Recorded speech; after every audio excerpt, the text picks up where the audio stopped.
Hello guys. तो इस video में आज हम डिस्कस करेंगे प्रैक्टिस क्वेश्चंस, हमारा थर्ड चैप्टर जो 2 स्टोरीज अबाउट फ्लाइंग है उसके। तो ये बेसिकली एनसीईआरटी में जो आपके एक्स्ट्रा क्वेश्चंस दी हैं फॉर प्रैक्टिस, उसके सॉल्यूशंस हम डिस्कस कर रहे हैं। तो लेट्स गेट स्टार्टेड।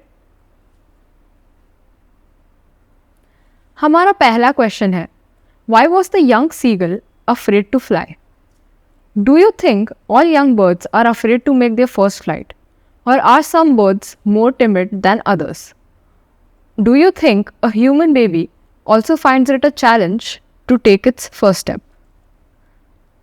तो क्वेश्चन ये हमें पूछ रहा है कि जो बच्चा सीगल था, यंग सीगल था, उससे उड़ने से डर क्यों लग रहा था? और क्या तुम्हें लगता है कि सारी पक्षियों को डर लगता है जब वो अपनी पहली उड़ान भरते हैं, when they make their first flight? या कुछ बर्ड्स दूसरे से ज़्यादा शाय होते हैं, टिमिड होते हैं, डरे हुए होते हैं, सहमे हुए होते हैं? या और एक और क्वेश्चन है कि do you think a human baby, इंसान का जो बच्चा होता है, finds it a challenge to take its first step? उसे भी उसका पहला कदम लेना एक चैलेंजिंग टास्क लगता है। तो सीगल डरा हुआ था क्योंकि मतलब जायज़ सी बात है कि बर्ड्स को इन जनरल उनका फर्स्ट फ्लाइट है तो डर लगेगा ही। आप जब कुछ चीज़ पहली बार कर रहे होते हैं तो यू आर एंग्शियस, आप डरे हुए होते हो कि पता नहीं कैसा ही होगा, नहीं होगा, एक डर होता है, तो वो होगा ही। और जाहिर सी बात है, सब में अलग अलग लेवल्स में होता है। एज ह्यूमंस भी आप देखोगे कि एक चीज़ फॉर द फर्स्ट टाइम करने में किसी को ज़्यादा डर लगता है, किसी को थोड़ा कम लगता है। तो बर्ड्स में भी एक सिमिलर सी ही बात होती है। और ह्यूमन बेबी को भी ऑब्वियसली एक चैलेंज होता है अपना फर्स्ट स्टेप लेना, इसलिए शायद बेबीज़ पहले क्रॉल करते हैं, सीधा ऐसा नहीं होता है कि चलना सीखते हैं। They start crawling to learn the basics के कैसे हाथ पैर कोऑर्डिनेशन में चलाना है। फिर वो धीरे धीरे सपोर्ट लेकर खड़े होते हैं, फिर सपोर्ट के साथ वॉक करते हैं, 2-3 कदम बढ़ाते हैं, ऐसे करके वो प्रोग्रेस करते हैं। तो the young seagull was afraid to fly because it was his first flight and he feared of falling and hurting himself.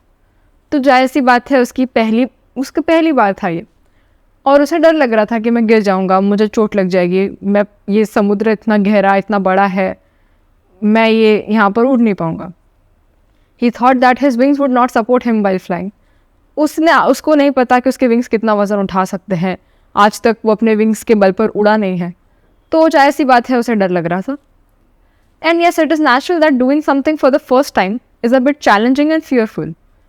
वो एक चैलेंज होता है और डर लगना एक जायज़ सी बात है। All birds must be afraid to make the first flight. Similarly, a human baby is also afraid of taking the first step and finds it challenging when he learns to crawl or stand up with support. अब question 2 हमसे पूछ रहा है, The sight of the food maddened him. What does this suggest? What compelled the young seagull to finally fly? ये जो sentence था कि खाना देखकर वो पागल हो गया, इससे आपको क्या पता चल रहा है? यही कि उसको बहुत भूख लगी थी। हमें पता है उसने रात से कुछ नहीं खाया था, तो खाना देखकर वो पगला गया। And what compelled the young seagull to finally fly? उसकी माँ खाना लेकर उससे कुछ दूरी पर खड़ी हो गई।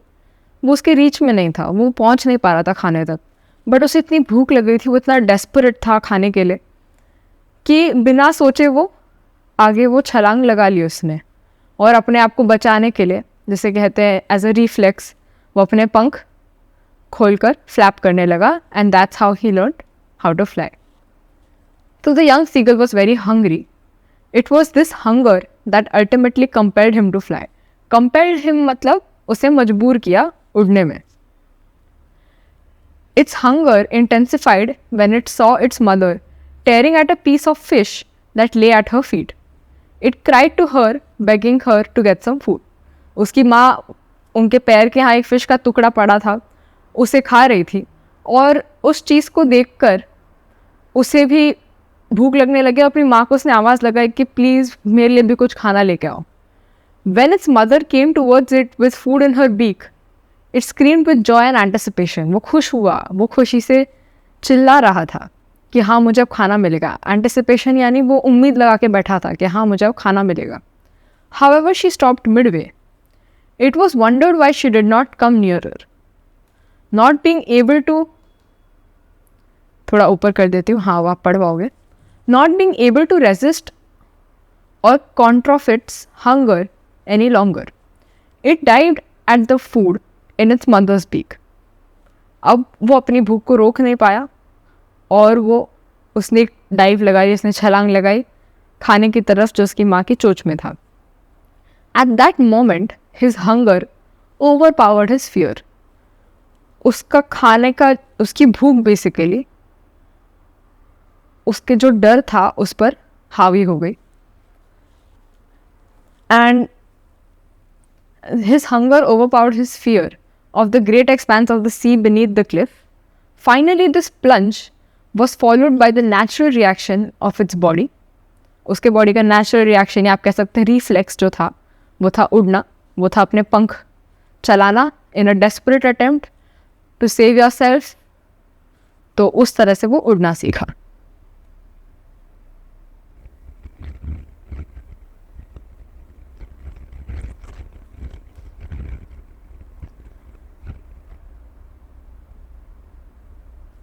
They were beckoning to him, calling shrilly. Why did the seagull's father and mother threaten him and cajole him to fly?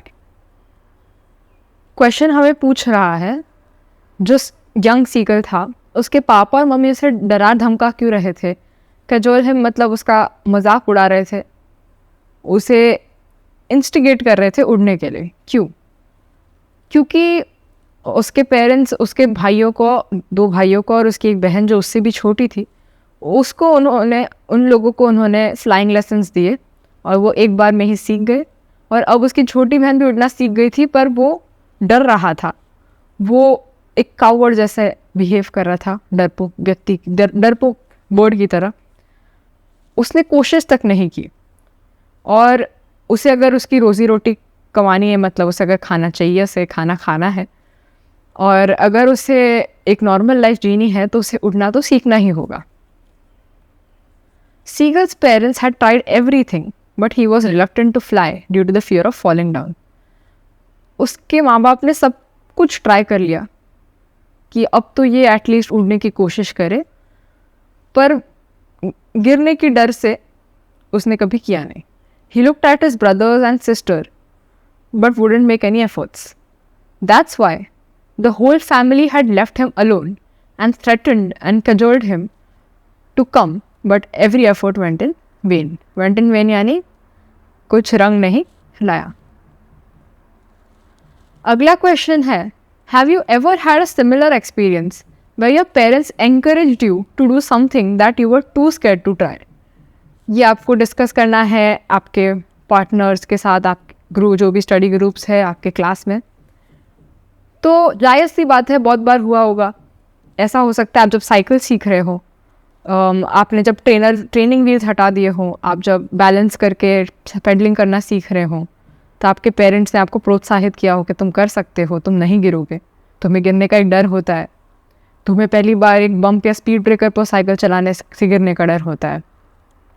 तो ऐसी छोटी छोटी चीज़ें तुम जब छोटे होंगे, अब ये तो तुम्हें याद नहीं होगा, बट शायद तुम जब अपने पहले कदम ले रहे होंगे तब तुम्हारे पेरेंट्स ने तुम्हें एनकरेज किया होगा कि come on, come here, you can do it, तुम कर सकते हो. तो ये एक सिमिलर एक्सपीरियंस है. Yes, I had a similar experience while I was learning to ride a bicycle in class 6. In my initial attempts, I fell down every time and developed a fear of cycling, which was difficult to overcome. No amount of provoking and cajoling would let me try it again. But my father encouraged me to overcome the fear and helped me as he was adamant on my learning cycling. He took me on a mound near the village and made me sit and asked me to put my hands on the handle and feet on the pedal. It sped down and I enjoyed it without fear, which developed my confidence. Thus I overcame my fear of cycling and started riding a cycle after a few practices. आपका कोई भी similar experience हो सकता है, ये बस मैंने अपना छोटा सा एक्सपीरियंस शेयर करा है. तो आप अपना एक्सपीरियंस शेयर कीजिए, अपने फ्रेंड्स के साथ शेयर कीजिए, डिस्कस करिए. काफ़ी इंटरेस्टिंग एक्टिविटी है ये. अगला क्वेश्चन है, In the case of a bird flying, it seems a natural act and a foregone conclusion that it should succeed. In the examples you have given in answer to the previous question, was your success guaranteed or was it important for you to try, regardless of a possibility of failure? तो अब bird है तो हमें क्या लगता है, bird तो उड़ती है, तब बर्ड को तो उड़ना आना चाहिए, बर्ड को उड़ने से क्या डरना। अब बर्ड उड़ने में फेल कैसे हो सकती है? एक बर्ड है, उसे उड़ना आना ही चाहिए। हमें ऐसा ही लगता है ना, मतलब बर्ड का तो एक ही काम है। तो हमारा एक कंक्लूजन है कि it should succeed, it must succeed. तो हमने जो प्रीवियस क्वेश्चन में जो भी आपने एग्जाम्पल दिए, जो भी आपने टास्क डिस्क्राइब किया, तो उस टास्क में क्या आपका सक्सेस गारंटीड था? क्या गारंटीड था कि आप पहली बार साइकिल पर बैठेंगे और आप साइकिलिंग करना सीख जाएंगे? ऐसा भी हो सकता है आप बहुत बार कोशिश करते रहे और आप साइकिलिंग सीख ही ना पाए। या कोशिश करना ज़रूरी है यहाँ पर। Was it was important for you to try regardless of a possibility of failure. हमेशा एक पॉसिबिलिटी होती है कि आप आज फेल हो जाएंगे, आप आज साइकिल से गिरेंगे, आप आज सीख नहीं पाएंगे साइकिल पर बैलेंस रखना, साइकिल चलाना, एक कोऑर्डिनेशन बिठाना, ब्रेक मारना, स्पीड को एनालाइज करना। पर इम्पॉर्टेंट ये है कि आप ट्राई करें, आप अपनी गलतियों से ही सीखते हैं। तो we face some problems in the initial stage while learning a new skill. Due to the failure, we hesitate to perform a task or to do something new. In case of a seagull, his parents cajoled him to fly. In the example I have given in the answer of the previous question, I was cajoled by my father to learn cycling. So that stage, I was clear to learn cycling as it was very important for me to overcome my fear. Yes, my success was guaranteed because if someone is determined to do something, then success is assured. Moreover, as said, practice makes a man perfect. तो ये सारी कहावतें आपको पता ही है कि आप जितनी प्रैक्टिस करेंगे उतना आप निपुण होंगे उस कार्य में। और अगर आपने ठान लिया है कि हाँ मुझे ये चीज़ करनी ही है, ये मैं करके ही रहूँगी, भले ही मुझे 5 अटैम्प्ट्स लगे, 10 लगे, 20 लगे, 100 लगे, तो अगर आप डिटरमाइंड है कि आपको उसमें सक्सीड होना ही है, तो आपको कोई नहीं रोक सकता। तो बस यही छोटी छोटी सीख है जो हमें इस चैप्टर से लेनी है। बढ़ते हैं नेक्स्ट क्वेश्चन पर। I take the risk. What is the risk? Why does the narrator take it? तो यहाँ पर एक रिस्क की बात हो रही है, कौन सा रिस्क है और नरेटर ने क्यों लिया? तो ये हमारा जो सेकंड पैसेज था उसके रिगार्डिंग क्वेश्चन है। A huge storm was brewing up and the author was keen to reach his home to spend his holiday with his family. हमें पता है उन्हें एक हैवी इंग्लिश ब्रेकफास्ट करना था घर जाके। वो he was looking forward to that holiday to meeting his family. और उन्हें सामने एक स्टॉर्म दिखा। उस स्टॉर्म से एक एरोप्लेन ले जाना बहुत बड़ा रिस्क था, क्योंकि एरोप्लेन क्रैश हो सकता था, कुछ भी हो सकता था, और सारे पैसेंजर्स की लाइफ, उनकी सेफ्टी सब उनके हाथों में थी, तो बहुत बड़ा रिस्क था। पर फिर भी he decided to fly through the storm as he did not want to miss the chance to meet his family at breakfast. Thus he took the risk even when the visibility was almost zero in the storm.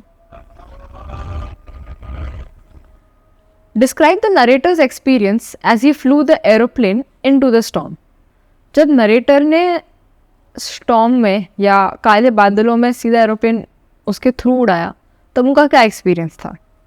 उन्हें आजू बाजू कुछ भी दिखना बंद हो गया, उनके सारे सिस्टम्स फेल हो गए, उनका रेडियो चलना बंद हो गया, उनका GPS जिसको आज होता है बट उस टाइम कॉम्पस होता था, तो उनका कॉम्पस चलना बंद हो गया, और उन्हें आजू बाजू कुछ समझ में नहीं आ रहा था, कुछ नज़र नहीं आ रहा था। और उन्हें बट सरप्राइजिंगली एक ब्लैक एरोप्लेन दिखा। तो as the pilot entered the storm, his plane started jumping and twisting. इसे हम टर्ब्यूलेंस कहते हैं, जहाँ पर आपको पायलट यूजुअली बोलता है कि अपनी सीट बेल्ट बांध लीजिए। तो वही ख़राब मौसम के कारण, तो यही वो ख़राब मौसम होता है। When he looked, he could not see anything outside the plane as it was black. When he looked at the compass and other instruments, they had stopped functioning due to the storm. तो storm में बहुत सारे positive negative ions create होते हैं जिसकी वजह से compass randomly fluctuate कर रहा है. अब वो नॉर्थ पोल साउथ पोल कुछ डिटरमाइन नहीं कर पा रहा. बाकी सारे इंस्ट्रूमेंट्स फेल हो रहे हैं ख़राब मौसम के कारण. It was a terrible and fearsome experience for him. काफ़ी डर गए थे वो इस एक्सपीरियंस में. The fuel tank was almost empty and he could not fly more than 10 minutes. अब उनके पास बस 10 मिनट का फ्यूल बचा था. Then he saw another black aeroplane by his side and the pilot of the plane signaled him to follow. It was a surprise for the narrator as the other plane was having no light. उनकी plane में usually lights होते हैं जब वो रात में अंधेरे में उड़ा रहे होते हैं. जो आप देखेंगे आपको ज़मीन से भी आकाश में कभी कभी प्लेन की लाइट्स दिख जाती हैं. He followed him without any choice and landed safely on the runway. ये उनका पूरा एक्सपीरियंस था. उन्हें एक रैंडमली एक काला एरोप्लेन दिखा जिसका पायलट ने कहा कि आप आइए मुझे फॉलो करिए, मैं आपको रनवे. अब ऑब्वियसली वही था कि उन्हें रनवे दिखाएंगे और रनवे उन्हें दिख गया और वो सेफली लैंड कर गए और बाद में उन्हें वो प्लेन नज़र नहीं आया. तो ऐसा उनका पूरा एक्सपीरियंस रहा.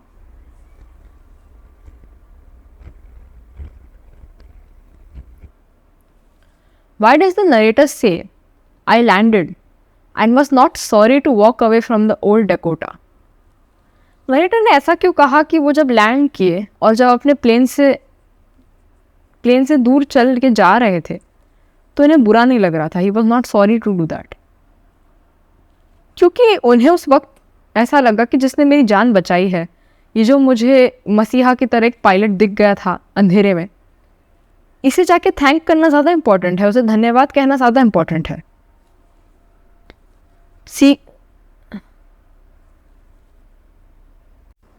After landing the plane, the narrator wasn't sorry to walk away from the old Dakota, as he had a horrific experience flying that night. And finally, he was happy that he had landed the plane safely. This is why he wasn't sorry to steer away. तो उन्हें एक राहत महसूस हुई कि हाँ, मैं finally land हो गया. बहुत ही हॉरिफिक जर्नी थी, बहुत ज़्यादा डरावनी थी. अभी ख़त्म हो गई है, मैं खुश हूँ, मुझे घर जाना है, मुझे अपने फैमिली के साथ ब्रेकफास्ट करना है. And he left.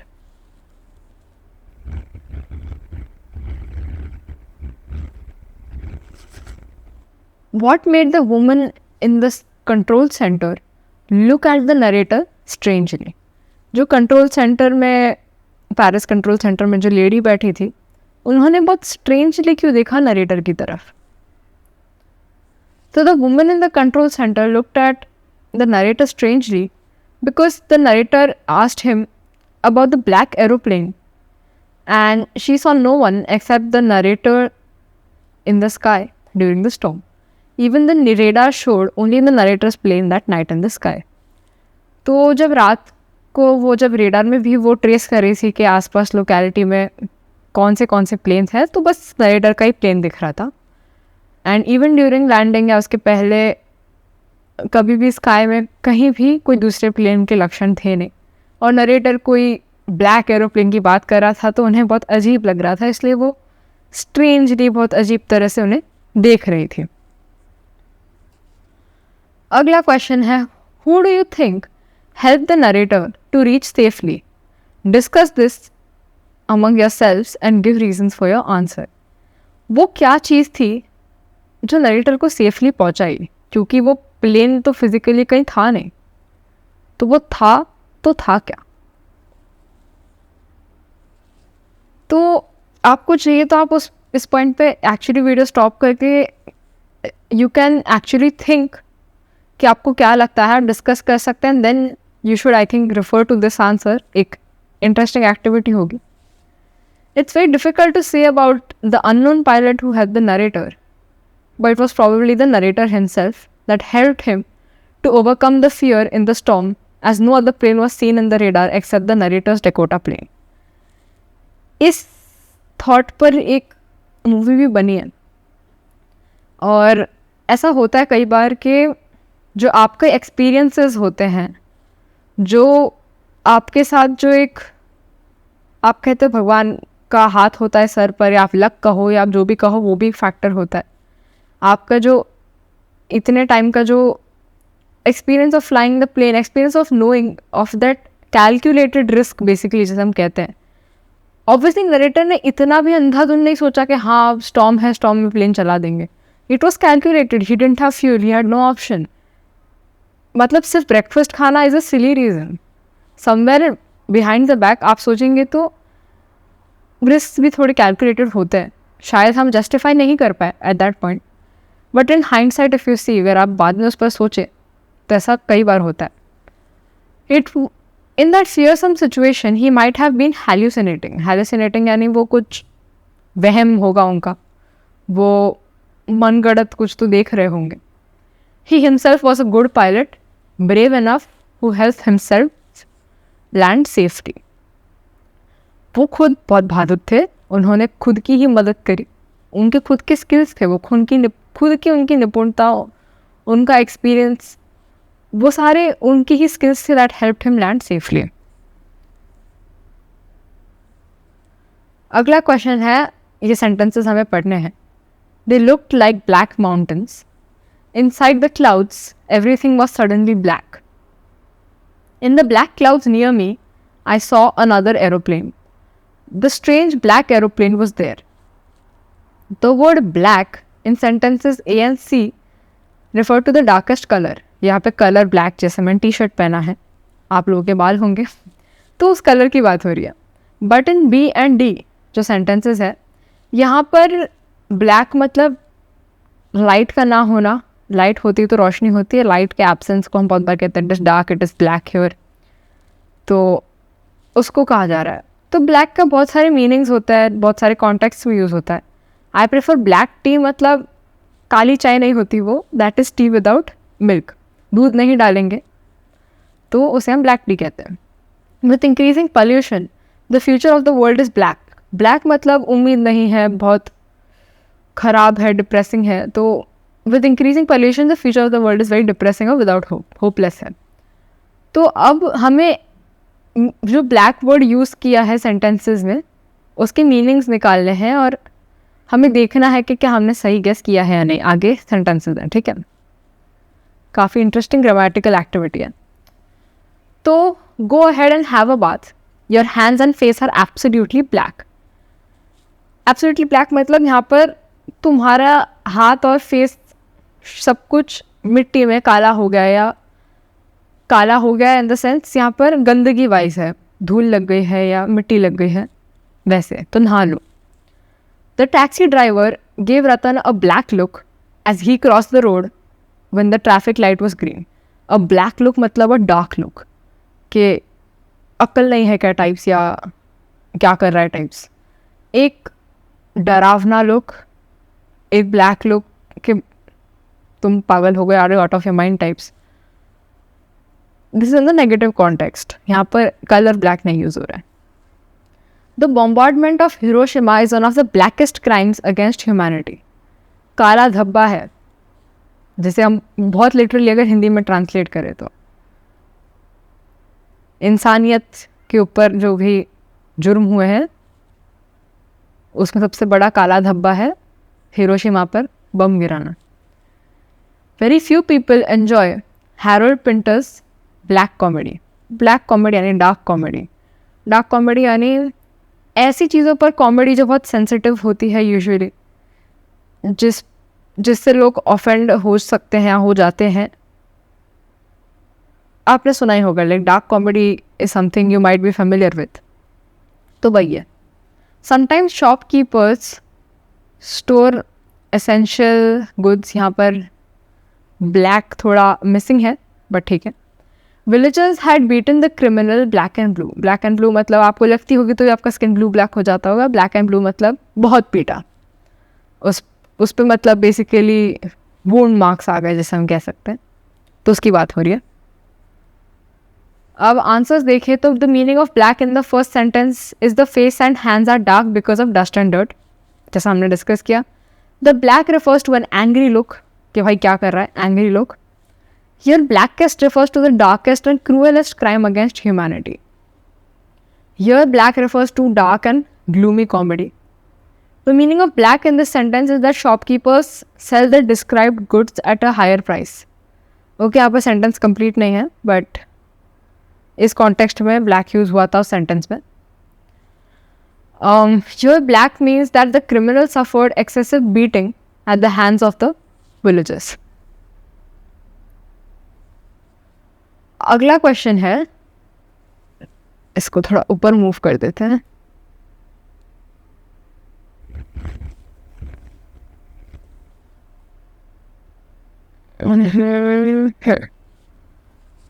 Look at these sentences taken from the lesson you have just read. I was flying my old Dakota aeroplane. The young seagull had been afraid to fly with them. In the first sentence, the author was controlling an aircraft in the air. Yeah, हमें पता है. And in the second sentence, the seagull was afraid to move through the air using its wings. तो हमें column A और column B में match करना है basically. तो यहाँ पर अलग अलग चीज़ें फ्लाई हो रही हैं. फ्लाई नहीं हो रही है, बेसिकली फ्लाई वर्ड का यूज़ करके एक फ्रेज़ बनाया जा रहा है और हमें उस फ्रेज़ का एक जो मतलब होता है वो हमें डिसाइफर करना है. आपको जैसे कहा होगा आपके स्कूल में कि pass with flying colours, fly high, तो उस चीज़ को कहते हैं बी सक्सेसफुल, बहुत उम्दा करिए. It is given as a good wish, wishing good to someone. तो फ्लाई हाई, बी सक्सेसफुल. ठीक है, अब हम आई थिंक ऑर्डर में ही जाते हैं. तो हमने फ्लाई हाई कर लिया, नीचे से शुरू करते हैं. फ्लाई द कूप, 9-2-11 हो जाना. फ्लाई द कूप मतलब आप कहीं से भाग गए. कूप मतलब एक एनक्लोजर है, एक बंधन से आप भाग गए. Fly the coop, escape from a place. Fly along मतलब आप you're flying along, you're following, you're moving quickly, suddenly. ठीक है. फ्लाई इनटू रेज, रेज मतलब गुस्सा, एंगर. तो आप बहुत अचानक से. फ्लाई इनटू मतलब फ्लाई इसलिए उसके क्योंकि तेज़ी से हो रहा है, नहीं तो होता है moved into rage, he was, जो भी मतलब एक ग्रेजुअल प्रोग्रेस आता है. फ्लाई मतलब आप तेज़ी से, ये फ्लाइंग इंडिकेट्स स्पीड ऐसा. तो इसलिए fly along is move quickly suddenly. Move along जैसे होता है कि आप साथ में चल रहे हैं, एक ग्रेजुअल चीज़ है. बट फ्लाई अलॉन्ग इज आप तेज़ी से वो चीज़ कर रहे हैं. तो फ्लाई इनटू रेजेस आप सडनली बहुत गुस्सा हो गए. And fly a flag is, बहुत लिटरल मीनिंग है इसमें. आपने फ्लैग अगर पोल पे लगाया है और वो लहरा रहा है तो ये फ्लाइंग द फ्लैग. तो विद दिस हमारे सारे क्वेश्चंस ख़त्म होते हैं. आई होप काफ़ी अच्छा आइडिया लग गया होगा चैप्टर का एंड सारे क्वेश्चंस के डाउट क्लियर हो गए होंगे. काफ़ी अच्छा चैप्टर है एंड बहुत डेप्थ है दोनों स्टोरीज़ में, और दोनों में सिमिलैरिटीज़ भी हैं, डिफरेंसेस भी हैं. इसके ऊपर भी सोचना, बहुत अच्छे से चैप्टर का एनालिसिस हो जाएगा. चलो नेक्स्ट वीडियो में मिलते हैं. Till then take care.